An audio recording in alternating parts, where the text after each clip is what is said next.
Dans cette vidéo, je vous rappelle la loi de Wien.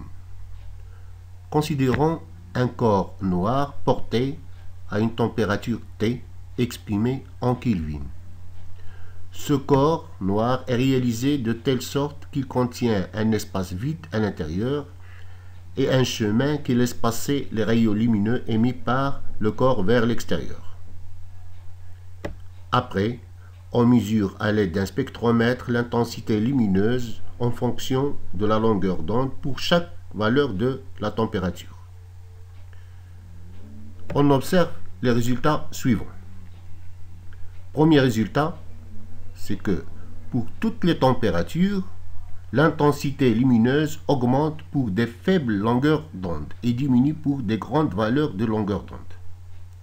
Deuxième résultat, chaque température correspond à un maximum d'intensité pour une valeur de longueur d'onde inversement proportionnelle à la valeur de la température.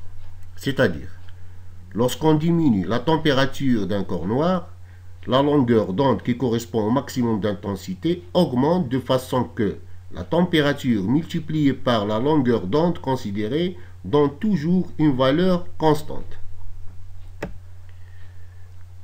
La valeur approchée, c'est 2,898 fois 10 à la puissance moins 3 Kelvin mètre, toujours constante.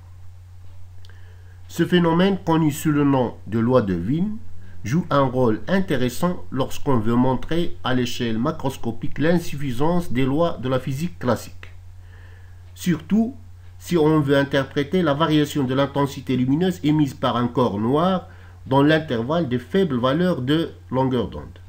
L'expérience montre l'augmentation de l'intensité, tandis que la physique classique prévoit la diminution de l'intensité pour toutes les valeurs de longueur d'onde, même pour des faibles valeurs, ce qu'on appelle la catastrophe de l'ultraviolet.